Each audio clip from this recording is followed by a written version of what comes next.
Salut à toutes et tous, bienvenue sur The Max Rebo Collection pour un nouveau point sur l'actualité des figurines. Et ce coup-ci, ce sera une édition spéciale pour le... I am your father. J'ai un chat dans la gorge. Non, pas toi. Allez, on enchaîne ? Ok. Ce dernier live était celui du Live Father Day et il est vraiment centré sur deux franchises, Rogue One et The Mandalorian. On commence par les Black Series et plus particulièrement par les Black Series Archive qui ont vu la confirmation de pas mal de rumeurs. On va donc avoir un Clone Trooper de la 501 qui rejoint la gamme des archives si on francise. Il était présent dans un pack Entertainment Earth qui était une exclue avec donc 4 autres troopers. Et c'est une vraiment bonne nouvelle pour les créateurs d'armées de clones. On retrouve aussi la Darth Revan. Et là c'est un gros coup dur pour les spéculateurs car cette figurine est devenue très difficile de se procurer.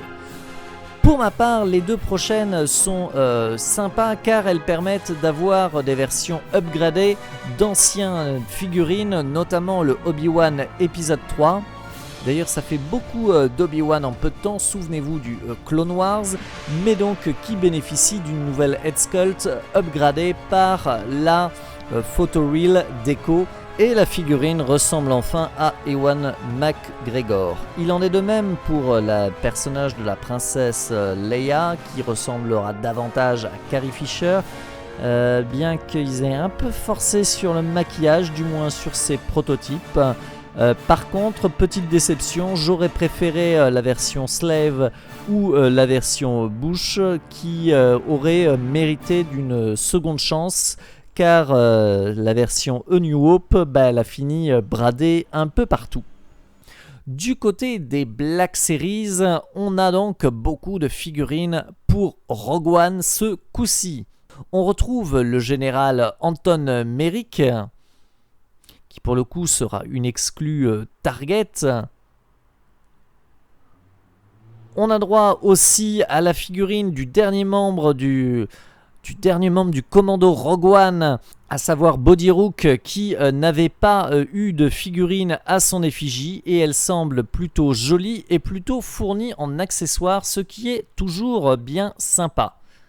Contrairement à Body, la figurine suivante sera aussi une exclusivité Target. Il s'agit de Galen Erso qui est accompagné des plans de la Death Star.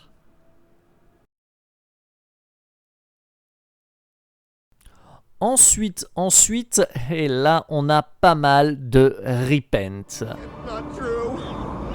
Si, c'est vrai. Allez, on poursuit. Après, il faut reconnaître que ces Repents, on le voit avec Jean, bénéficient d'une upgrade au niveau finition, niveau peinture avec la fameuse Photoreel Deco qui fait que les figurines sont beaucoup plus jolies et ainsi on va pouvoir recréer le commando Rogue One car nous avons aussi Cassian Andor qui aura droit sûrement à d'autres figurines avec l'arrivée de la série, surtout si cette dernière a du succès. K2SO qui bénéficie pour le coup moins de la Repent, mais si vous ne l'avez pas, c'est une nouvelle chance d'avoir cette figurine, même si des petites touches niveau peinture, notamment les zones blanches qui avaient été peintes par erreur en rouge sur la précédente version. Donc effectivement, c'est là aussi une upgrade sympa. Pas aussi flagrante au niveau amélioration que les deux figurines suivantes, celle de Bess Balbus. Là, on voit que la Head Sculpt est beaucoup plus fidèle à l'acteur, tout comme pour le personnage de Donnie Yen de Chiru Tenway qui bénéficie d'une vraiment belle finition au niveau de la Vintage Collection qui était jusqu'à présent un cran au-dessus de la version Black Series. Et on a encore quelques annonces avec la Pipeline Reveals avec un Stormtrooper Jedha.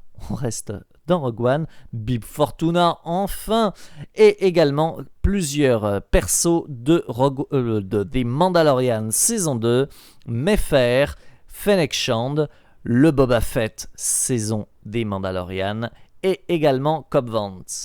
Et, allez, il est grand temps de passer au vintage avec la réédition du Hot Rebel Soldier qui bénéficie là aussi d'une upgrade au niveau de la Head Sculpt et sera idéal pour constituer vos armées. Et si du côté des Black Series c'était Rogue One, du côté des Vintage c'est clairement The Mandalorian qui est à la fête. Encore. On a droit à une magnifique figurine de Bo-Katan qui a l'air de bénéficier d'une head sculpt particulièrement sympathique, surtout au vu de l'échelle. Vous l'aurez donc avec ou sans casque. On aura aussi la figurine de Quill, qui était attendue depuis un petit moment, surtout qu'elle était déjà sortie en Black Series.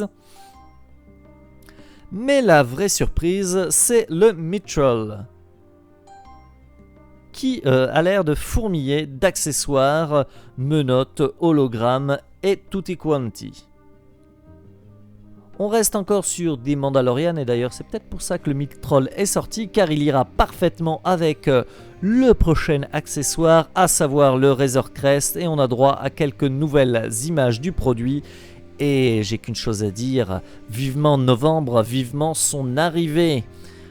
Du côté de la Pipeline Reveal, beaucoup moins de choses, à savoir un autre Bib Fortuna, très certainement la même figurine à l'échelle des Vintage, et un nouveau Lobo qui ira parfaitement dans le décor sorti plus tôt. Et en parlant de playset, on aura droit à la Cantina version Nevarro qui, je l'espère, sera accompagnée d'une figurine bien cool. Dernière petite news qui concernait les Black Series, le projet Aslab 2021 sera un projet Black Series qui risque de coûter bonbon. Et théoriquement, ça sera pas un véhicule.